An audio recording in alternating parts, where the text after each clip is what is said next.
खबर है यूपी से, जहां रक्षा मंत्री ने मांगे कासगंज में भाजपा प्रत्याशी के समर्थन में वोट। जहां खबर है यूपी के कासगंज से, जहां विधानसभा चुनाव शुरू हो चुका है। इसी के चलते कासगंज जनपद में तीसरे चरण में 20 फरवरी को मतदान होना है। वहीं चुनाव को लेकर सभी पार्टियों के स्टार प्रचारक अपनी पार्टी प्रत्याशी को जिताने के लिए मैदान में कूद पड़े। कासगंज जनपद की सदर विधानसभा 100 सीट पर भाजपा ने देवेंद्र सिंह लोधी राजपूत को प्रत्याशी बनाया है। भाजपा प्रत्याशी देवेंद्र सिंह लोधी राजपूत के चुनाव प्रचार के लिए आज केंद्रीय रक्षा मंत्री राजनाथ सिंह कासगंज पहुंचे, जहां उन्होंने कासगंज के SKV इंटर कॉलेज में प्रबुद्ध जनों को संबोधित किया। देखे संजय सिंह की यह रिपोर्ट।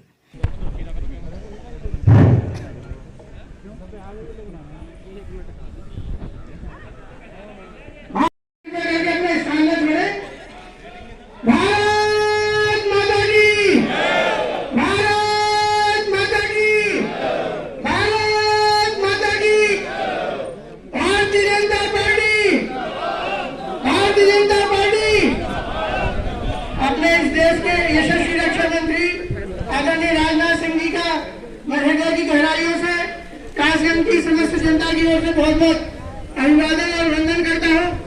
मेरा भारत के लोगों के लिए भेजे और अमृत महोत्सव की लड़ाई की है। मैं आप सभी देशवासियों की तरफ से क्रोएशिया और मैं कह सकता हूं इस बार का चुनाव हर बार के चुनाव की तरह नहीं है। इस बार केवल मतदान करके आपको सरकार ही नहीं बनानी है, बल्कि बहनों भाइयों मैं कह सकता हूं इस बार के मतदान के माध्यम से आपको उत्तर प्रदेश की तकदीर लिखनी है। इस चुनाव का इतना महत्व है।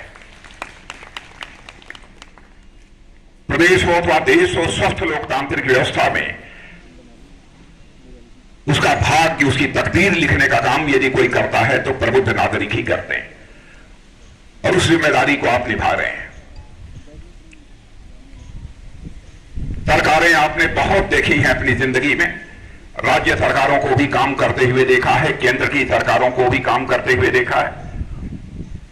केवल भारतीय जनता पार्टी की सरकारों को नहीं, दूसरे राजनीतिक पार्टी की दलों की भी सरकारों को काम करते हुए लंबे समय तक देखा है।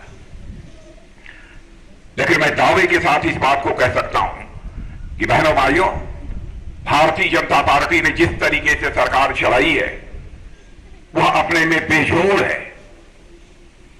मैं बहुत पीछे न ले जाकर इस समय की जो हमारी सरकार केंद्र में काम कर रही है और यहां पर जो हमारी सरकार काम कर रही है उसके बारे में मैं कह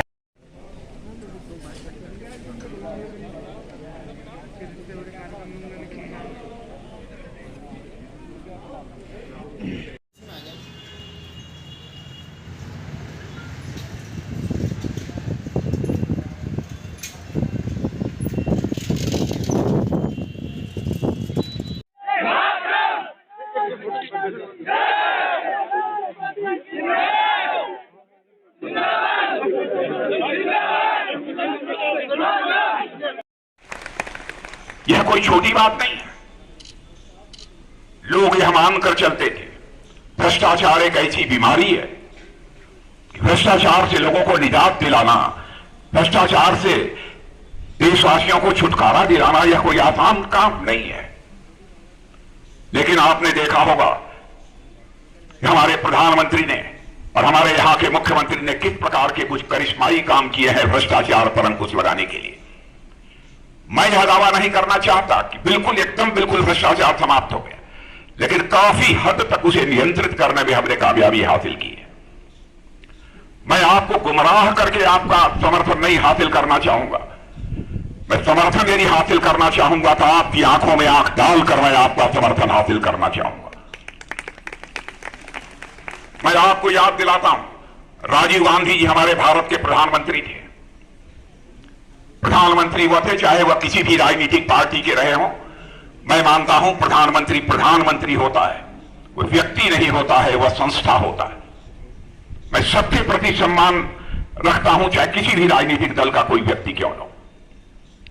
लेकिन राजीव गांधी जी ने भी एक बार मजबूर होकर कहा था, क्या करें जब मैं दिल्ली से 100 पैसा नीचे भेजता हूं तो 100 पैसे में बामुश्किल 16 पैसा लोगों की जेब तक पहुंच पाता है।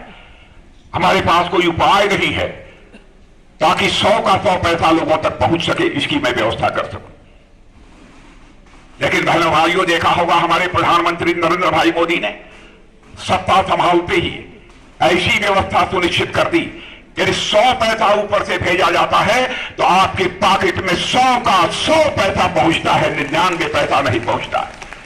उदाहरण मैं आपके सामने कई रख सकता हूं, लेकिन एक ही उदाहरण रखना चाहता हूं। प्रधानमंत्री किसान सम्मान निधि के अंतर्गत 6,000 रुपया आज माननीय राजनाथ जी आए थे, क्या उन्होंने आश्वासन दिया था? आज जो प्रबुद्ध मतदाताओं का संवाद था, तो कोविड को ध्यान में रखते हुए जो अपेक्षित संख्या थी उन्होंने संख्या के साथ संवाद करने का काम किया। वास्तव में प्रेरणा के साथ जो पूरे उत्तर प्रदेश में सुशासन का जो राज्य है और केंद्र में माननीय मोदी जी के नेतृत्व में, माननीय योगी जी के उत्तर प्रदेश में नेतृत्व में जो विकास के कार्य हम आगे बढ़ रहे हैं, तो विकास और विश्वास इसके साथ हम पूरे विकास को आयाम को आगे बढ़ाने के काम कर रहे हैं। उन्होंने भी स्पष्टता प्रबुद्ध मतदाताओं से भी आग्रह करने का काम किया है कि हम कैसे भारतीय जनता पार्टी को आगे आने वाला समय में हम पूरी तरह से कटिबद्धता के साथ मतदाताओं के साथ नीचे तक संवाद पहुंचाने का काम करें। और माननीय मोदी जी के नेतृत्व में, माननीय योगी जी के नेतृत्व में पूरे देश और प्रदेश जिस प्रकार से विकास के राह पर आगे बढ़ा है, सुशासन के राह पर आगे बढ़ा है, उसको अपने मतदान से चुनाव के दिन पूर्ण बहुमत के साथ, संपूर्णता के साथ मुझे हासिल करना।